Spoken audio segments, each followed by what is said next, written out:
Peço dizendo que me perdoe por mi portunhol e se não me entende, por favor, contestem. Muito grata de estar acá na Argentina, estar conhecendo lugares e podendo interaccionar com muita gente buena, muita alegria. E muitas graças pela invitação para estar acá. Eu venho de Brasil com mi coração roto pelo que passa em meu país, pelos resultados da eleição.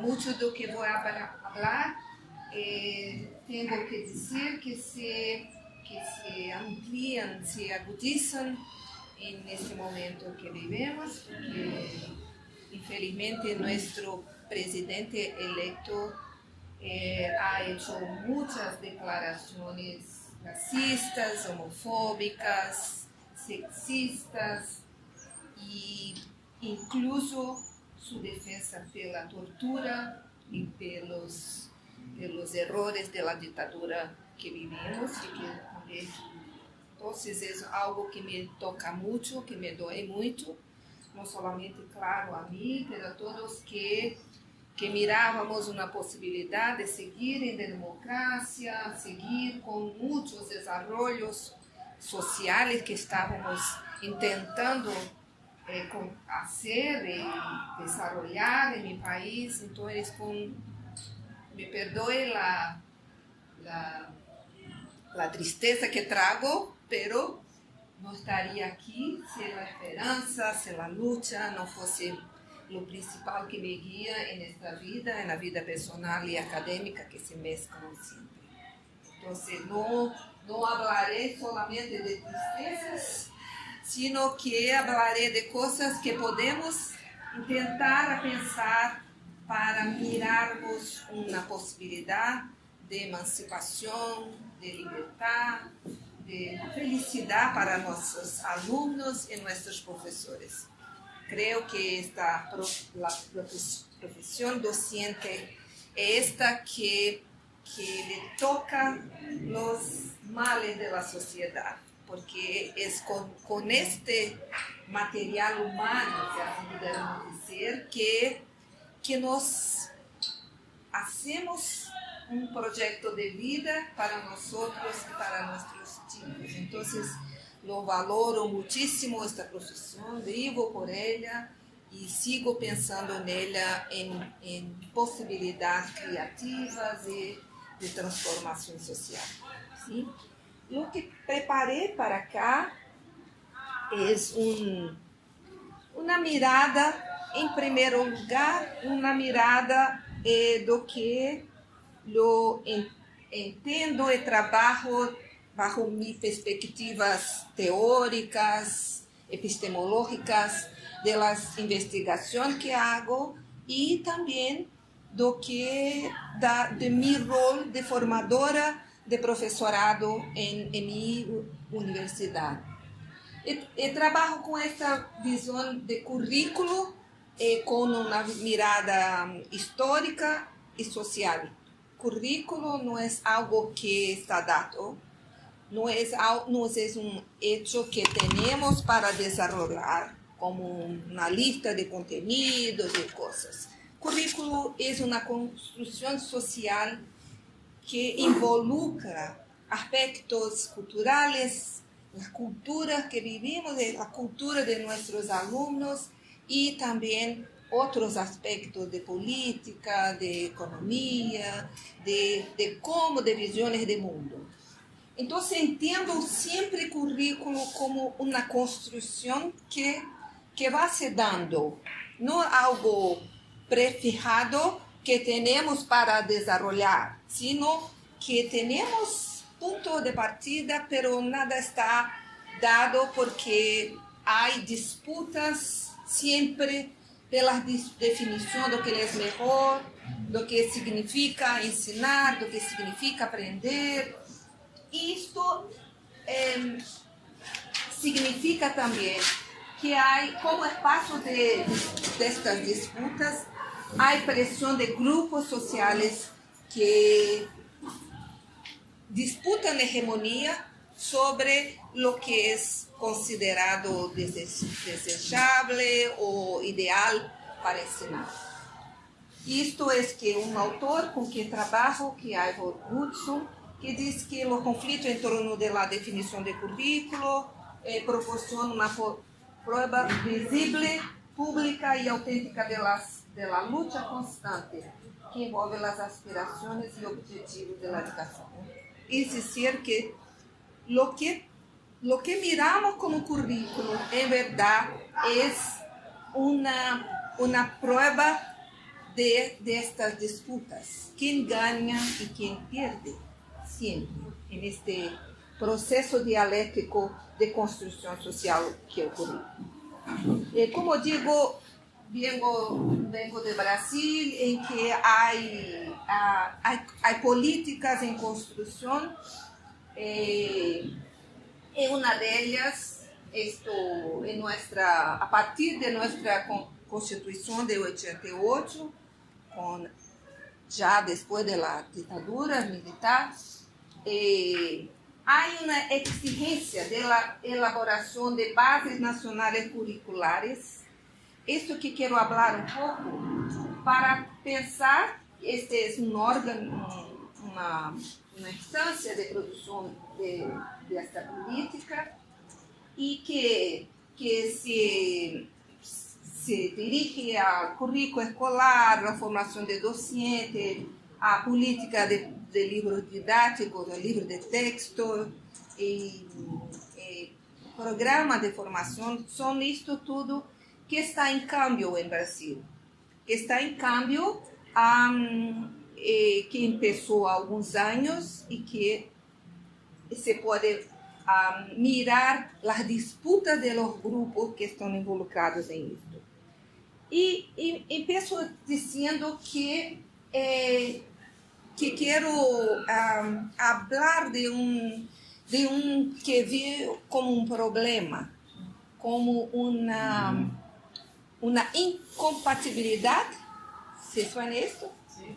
Uma incompatibilidade em pensar na exigência de um currículo que seja nacional para um país, ou para qualquer país. Para o Brasil significa que há escolas na Amazônia, por exemplo, em que os alunos le tocam ir à escola de barcos e que tardam 2 horas. Há outras em que os alunos têm que caminhar muito para chegar à sua escola, em que sua casa não há condições de saúde, etc. Isso significa pensar um currículo para um país tão diverso e tão heterogêneo. Sempre teremos a heterogeneidade, pero quando se puse a construir uma ideia que seja para todos, em verdade está desplazando as diferenças. Isto que me toca como problemático e, de certa forma, para mim, incompatível. Porque se trata de um projeto de nação. Que projeto de nação pode se construir se não respeita a diferença?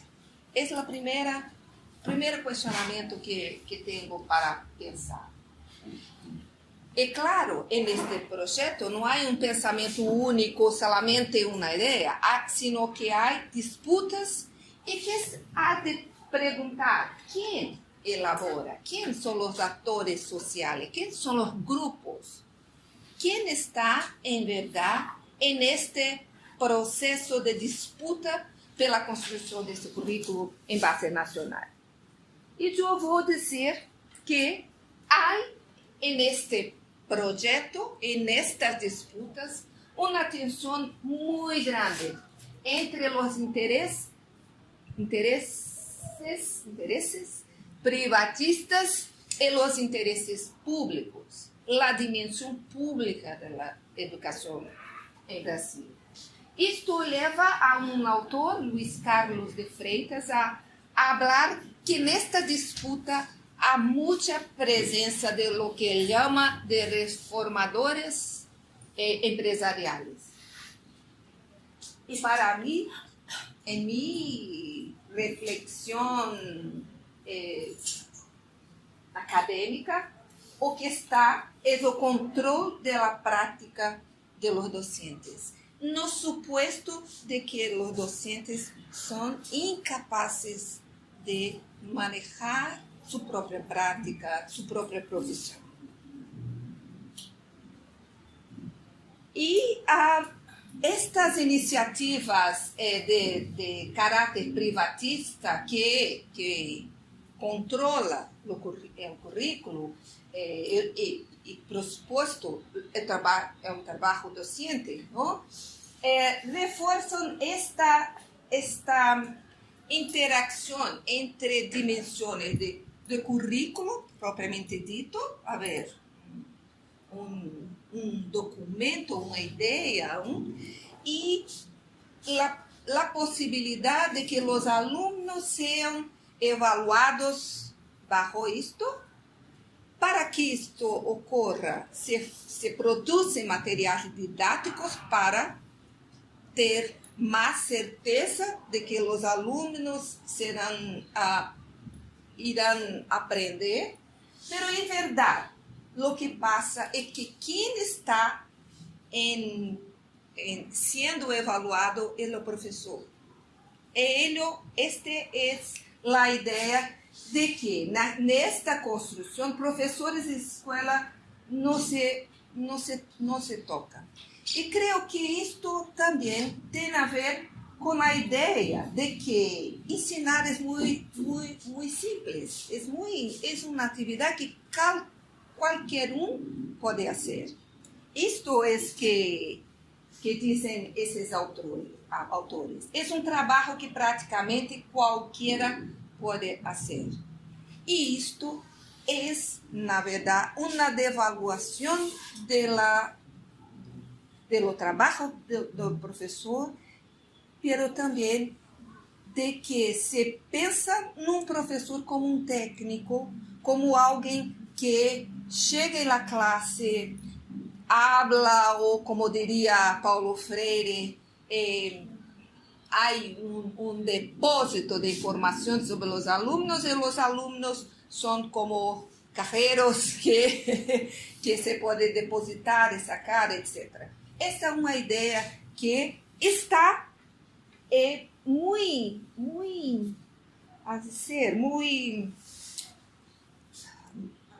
arraigada, exato, nesta concepção de produção de um currículo em bases nacionais. E o discurso é que o currículo são inovação. O que é novo neste currículo? A ideia de que ele porta uma boa nova, que vão transformar a educação, que vão corrigir rumbos, que é possível, portanto, que a educação, as escolas estão enfermas, então se pode arreglar isto com... E eu pergunto, qual é a novidade destes currículos, não sei se entendes, unificados? Sim. Entendes?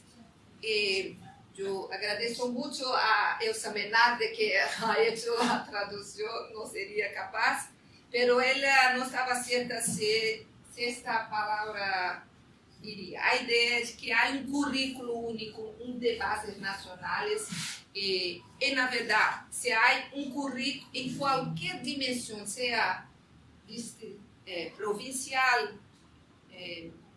distrital ou municipal, a ideia de que haja uma coisa só para tudo. Esta é a ideia do currículo. E, na verdade, para mim, é a aposta de câmbio de que convencer de que é necessário controlar as práticas educativas e unificar as ensinanças. esta é a receita para isto. Habrá cambios porque as escolas e o professorado estarão melhor controlados. En este caso que estou falando desta ideia de um currículo nacional brasileiro, que se chama Bases Nacionais Comuns Curriculares, este nome, como apelido BNCC, em minha análise, a novidade, o novo nesta proposta, são três aspectos importantes. Em primeiro lugar, o esforço de los interesses privados em campo da educação, sobretudo pela presença de fundações privadas na formulação de políticas públicas. Se, que Luiz Carlos de Freitas chama de reformadores empresariais, se a presença de interesses privados, ou grupos econômicos, que seja, não é uma novidade, se havia, sim, se pensar como em Brasil, como as escolas católicas, jesuíticas, influenciaram e tinham um rol, se pensar que é também um modo de interesse privado. Pero em Brasil, nos últimos anos, isto ha aprofundado muitíssimo. Esta é a novidade. Como este grupo estão dirigindo as estruturas de Estado, como um autor britânico, Stephen Ball, chama de como os interesses privados colonizam as estruturas de Estado. É decir, estão presentes. O Estado les paga para que eles desenvolvam propostas, etc. Isto está a ver em mais à frente, muito adelantado em Brasil. A outra novidade é o avanço da educação à distância, que é algo pavoroso. Neste governo presidente eleito, sua proposta é que os chicos de 11 anos, a eles se pode oferecer educação à distância. Imagínate isso. Imagínate, Brasil é um país muitíssimo desigual, um dos maiores do mundo, em que os chicos, a madre, as pessoas, muitos chicos cuidam de los hermanos menores, não? Como vão estudar? Não vão ir à escola para estudar em sua casa, no computador. Mira o que isto significa em termos de novidade. E o último, esta uma consolidação de um projeto de validação em grande escala.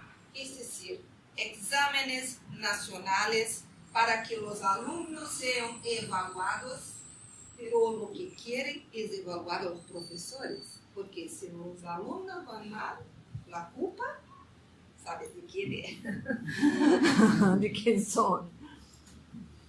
E isto me toca que na construção de um modelo deste currículo há um erro ou uma intenção propositadamente de ordem metodológica. É a posição subalterna que os docentes têm nesta construção. Os professores, quando participam de algo, são como representantes de sua própria categoria. Quem pode? Uma categoria tão desigual, tão heterogênea, como se pode dizer que eu represento os professores os docentes de biologia, de matemática, etc. E neste processo se ha produzido uma plataforma muito grande para que todos pudessem opinar, falar, pero na verdade era um mecanismo de legitimação da participação docente quando não estava ausente. Não? E, portanto, esta grande plataforma, na página móvel, era, na verdade, uma metodologia consultiva que eram críticas superficiais. Creio que é melhor dizer los modelos atómicos, creo que hay muchos o a menos, o no, creo que es importante hablar sobre la ecología de los peces, o que sea. No era, na verdade, uma produção docente, sino não sei se a palavra é esta, disfarce? Não entendo. Disfarce. Era um disfarce. É um teatro para dizer que os professores estavam participando, 5.000, 5 milhões, muitos. Portanto, era democrático. Em minha opinião, é uma farsa. E para que esta proposta muito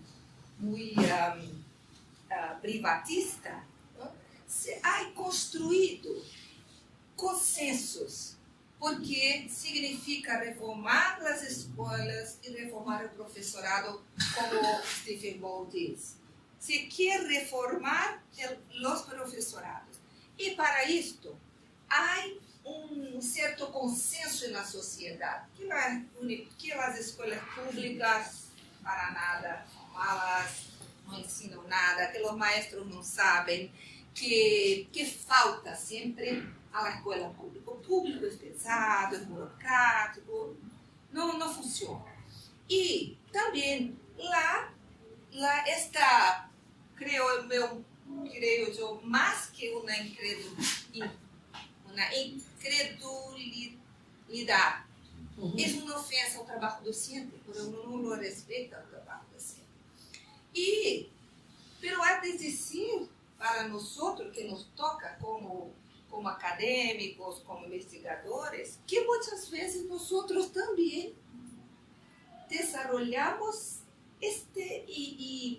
e alimentamos este consenso de que os professores não sabem, que há sempre falta, porque muitos textos que produzimos dão conta de dizer o que falta e não de compreender por que não falta.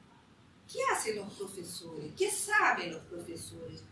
Como em seu cotidiano lidam com tantos desafios e tantas coisas? Digo que há uma disputa pela alma do professor. E esta disputa, se posso assim compreender, ela se sostiene por duas frentes, ou duas perspectivas, segundo um autor que me gusta, que é Michael Apple. A primeira é a ideologia da economia de mercado. Reduz a ação do Estado. Se produzem ranqueamentos, há que falar de liberdade num sentido que está libertar bajo certas regras e certas metas, etc. E, portanto, exaltam a competência, lhe fazem a competência como algo que vai impulsionar os cambios. E, por outro lado, diz este autor, há uma outra frente que atravessa o Brasil e que creio que atravessa muitos de nossos países da América Latina, não somente isto, é o neoconservadorismo ou ultraconservadorismo, como se põe agora em Brasil. E que, ao contrário da ideologia neoliberal, etc., requerem um Estado forte para que o Estado decida bajo os valores de família, de religião, porque se pensa que é necessário arreglar a escola e a recuperação moral da sociedade. A sociedade está perdida, a isto, a aquilo, a família, hablam da família, mas qual família hablam? De que família? La de Bolsonaro. Sim. ¿Cuál? Que tiene, no voy a hablar de esto, pero ¿cuál familia? las violaciones sexuales en mayor porcentaje se pasan en la familia. Los hombres muchas veces no están presentes, las mujeres, las madres, las abuelas, las tías, es que sustentan. ¿Qué familia? ¿Qué valores de familia? ¿Dónde está esta familia? Es porque creen que só existe un modelo de familia. Madre, padre, hijitos y todos en armonía. Y no consideran la posibilidad de que dos varones que así se clasifican tengan derecho de vivir juntos, de adoptar sus hijos. Esto no es familia. Entonces, no sé de qué familia hablan, pero ciertamente quieren decir que esta no es familia. Y esto todo está en esta idea de que está habiendo la asociación de estas dos frentes. Significa una restauración conservadora. Ellos son guiados por distintas ideologías, pero se juntan para controlar al profesor. E vou falar, em primeiro lugar, desta frente liberal. Que são os atores que estão colonizando a estrutura do Estado em Brasil?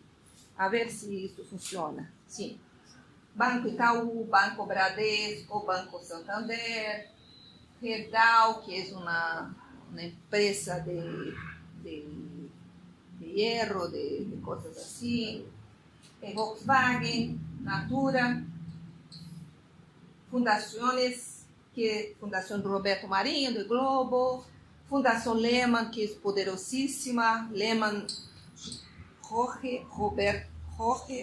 Paulo Jorge Lehman, é dos homens mais ricos do mundo, é dono da Ambev, e em Brasil é o homem mais rico do Brasil, e que está por detrás de muitas destas, são fundações filantrópicas, como diz Stephen Ball, filantropia 3.0, são filantrópicos, não têm nenhum interesse financeiro, pero assim siguen. E outras que estão em grupos, em movimentos. Este é um movimento Todos pela Educação, que reúne empresários, pipos, pessoas, atores, todos pela educação. Todos com um amor para o Brasil, pela criança, pelos chicos. E esta é a segunda frente.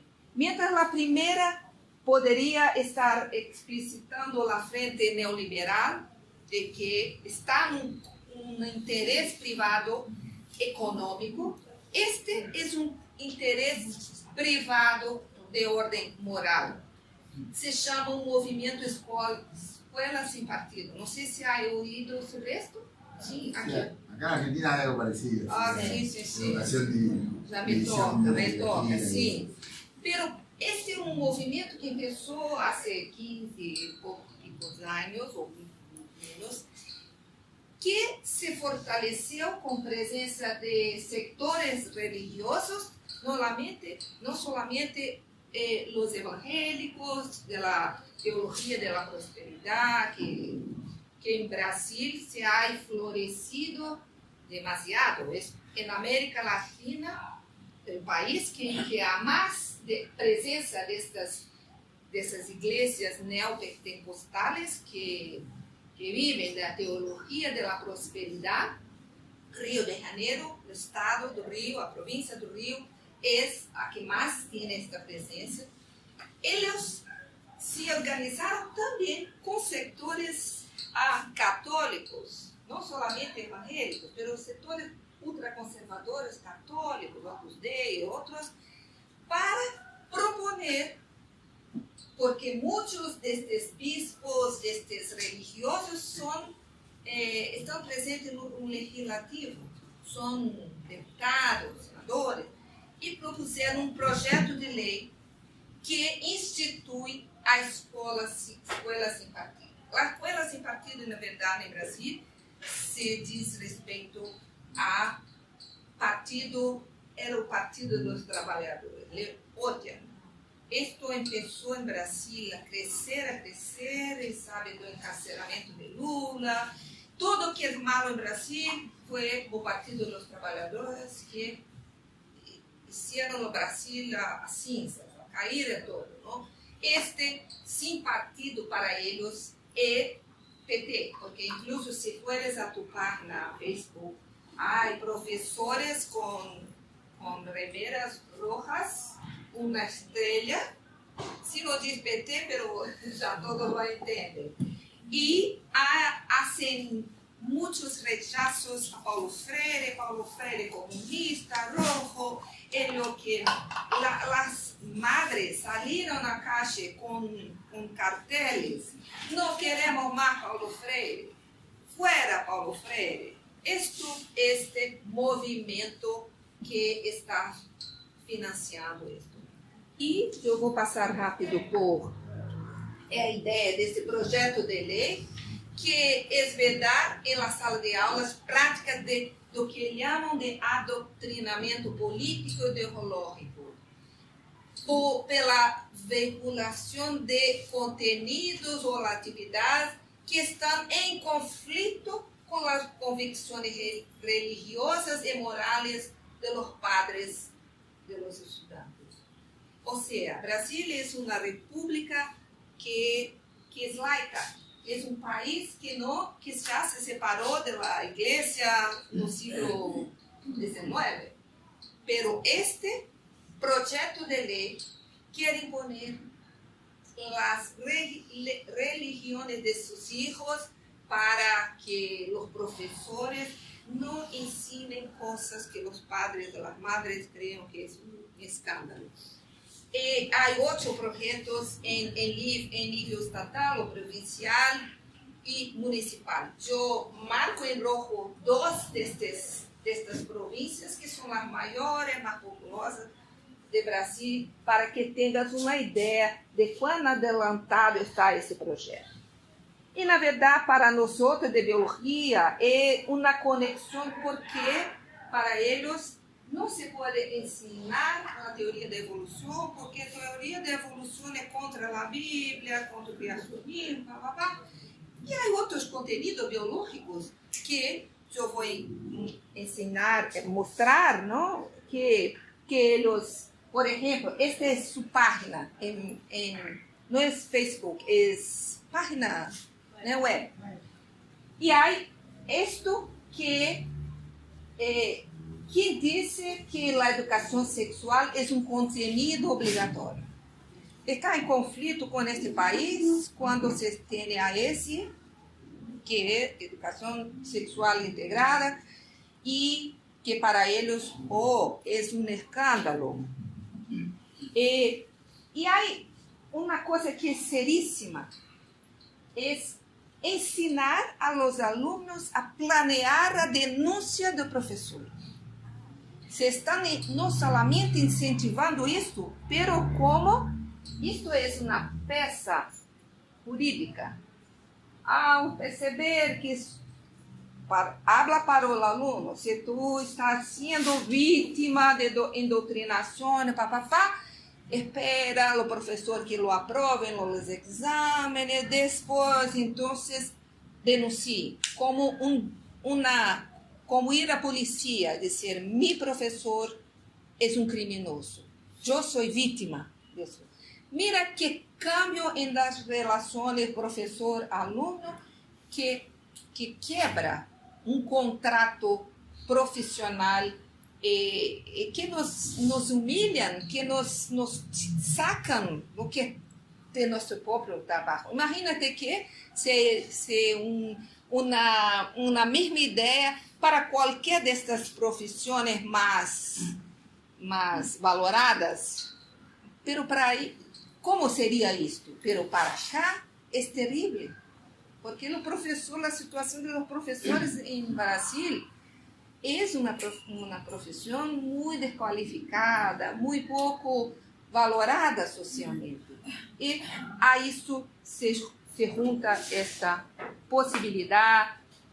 Acá na página isto, planeje, há vários ícones. Não? Deveres do professor. Os deveres do professor não são deveres, na verdade, são regras para que os professores se conformem. Flagrando o doutrinador. Como que o aluno pode reconhecer que o professor está doutrinando quando ensina a teoria da evolução? E esta planeja sua denúncia. Esta es la página del movimiento Sin partido, digamos. Esta é a página do movimento sem partido. Creio que tenho acá, em algum lugar eu tenho acá. Pero se vocês na internet, na Google, movimento escola sem partido, irá para esta página e verá isto. E mais. E mais. Sinto dizer. Eu vou mostrar algumas. Esto en enero de 16, que a família poderá processar a escola pelo ensino de ideologia de gênero, né? E fazem uma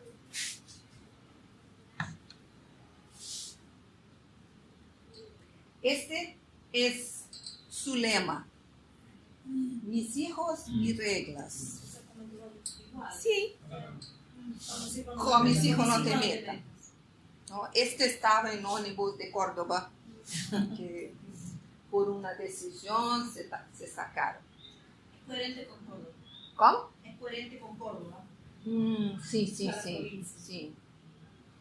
E eu busquei em outros países que isto é como alvo de escola sem partido, assim, claro que assim não lo dizem na Alemanha, pero também partido, é um pouco distinto, partido se pediu para que os alunos denunciassem os professores. Isto se passa, pode ler esta reportagem Isto que passou em Brasil no ano passado, e tínhamos um exame nacional para a entrada na universidade, que se chama Enem. E um dos critérios para as notas e tal, era que os alunos não poderiam escrever em sua redação nada que afetasse, que violasse direitos humanos. Pero este grupo conseguiu um recurso e cambiou isto. Ou seja, os alunos podem dizer tonterias, horrores de las mujeres, de los negros, de los índios, e não passa nada. Se sua estrutura estiver perfeita, introdução, argumento, desenvolvimento, conclusões, se passa. Eu hago un chiste. Imagínate que el tema de la redacción fuera muerte de judíos en la cámara de gas, en cámaras de gas. Y un alumno llamado Adolfo le escribe belezas, muchas cosas lindas de las cámaras de gas. Su redacción es perfecta bajo la técnica. Introducción, proponiendo problemas, um objetivo, desenvolvimento, conclusão, e passa. Claro que isto é uma caricatura, uma coisa que hago, pero é isto que implica neste. E isso que é um escândalo. O texto deste currículo nacional que falei antes proíbe o uso da palavra gênero. Não se pode falar de gênero bajo a ideologia de gênero. E uma coisa que é mais forte é que, mesmo sem que a lei seja aprovada, isto já afeta as rotinas das aulas. A ver, a este depoimento. ¿Puede leer, por favor? Que no.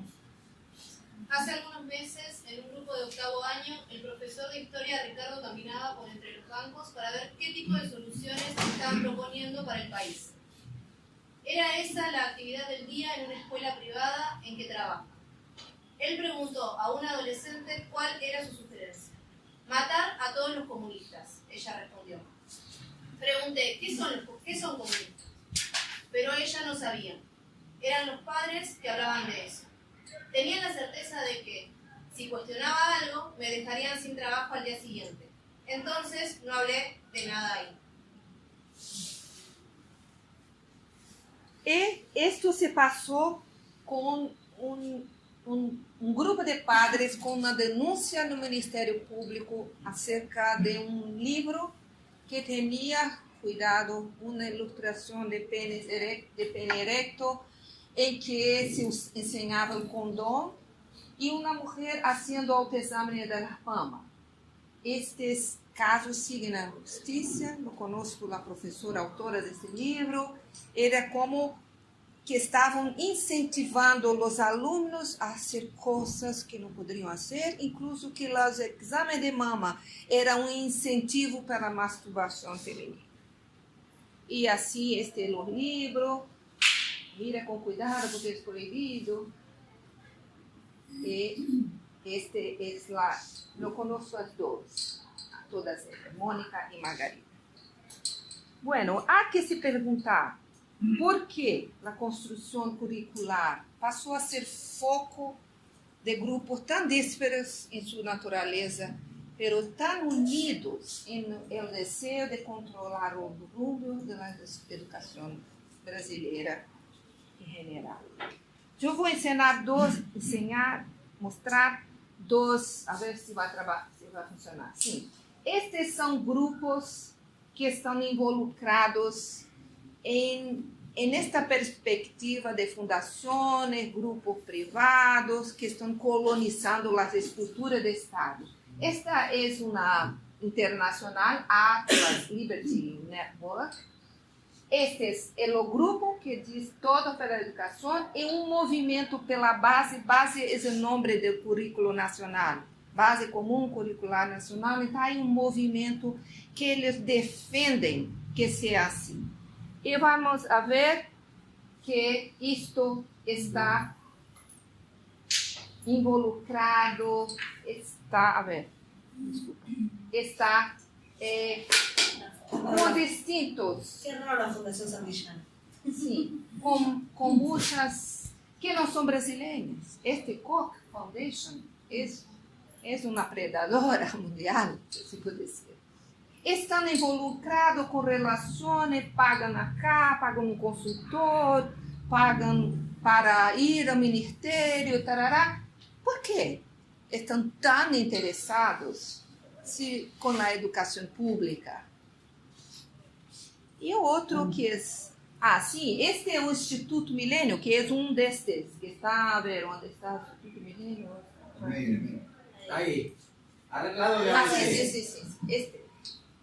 O presidente, há pouco tempo, é o que foi indicado por Bolsonaro para ministro da Economia, Paulo Guedes. E um pouco para mostrar como o corpo executivo são pessoas ligadas a setores empresariais, os fundadores, lá tem Hélio Beltrán, que é Rodrigo Constantino, que é uma pessoa absolutamente, Paulo Guedes, desenvolveu por lá direita. E os mantenedores, quem mantém? São todos banqueiros, empresários, João Roberto Marinho, presidente da Globo, e outros. Perdón, ¿Natura son los mismos de los cosméticos? Sim, Natura é o mesmo de cosméticos, sim, infelizmente. Le encanta Natura, pero... Esto es lo que...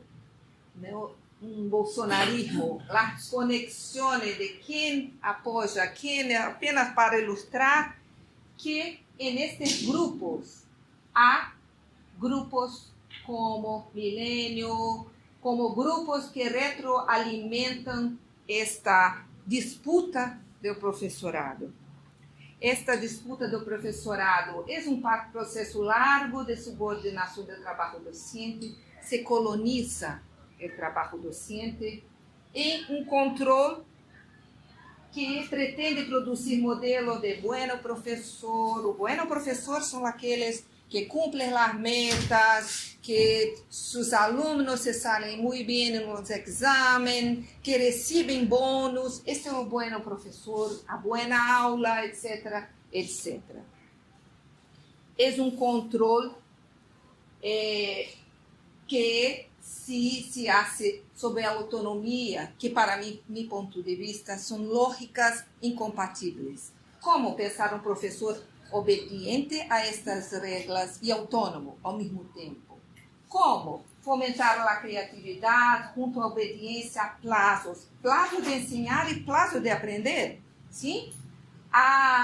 Que são metricamente orientados nessas propostas, modelos unificados de prova, de exames, professores rehenes de los patrones, de los índices, de como pensar nisso tudo como uma autonomia docente. Pero esse endurecimento desses mecanismos sobre as escolas e os docentes extrapola a possibilidade de construção autônoma, acentua a inclusão, substitui o compromisso com a formação do alumnado pela ilusão da meritocracia, da competitividade. Mas eu creio que há outro consenso. Não estaria cá se não pensassem que há outros consensos que, de certa forma, é uma parte do trabalho docente que é imponderável, que se queda blindado destes mecanismos de controle. Porque há muitos, e creio que acá estamos juntos, porque também queremos que as escolas se transformem em espaços de produção, trabalhamos para isso, para que sejam criativas, inventem, de potencial educativo, contando com o liderazgo dos próprios professores, que favorecem a crítica, a ação, a resistência. Esses consensos existem e disputam, aunque em bases heterogêneas destas relações de poder. Então, temos que nos fijar nisto para seguirmos nesta resistência. E assim vamos. Esta é uma ideia que somos Latinoamérica, esta possibilidade de lutar juntos. E a pensar que os tempos oscuros não duram para sempre. Muitas graças.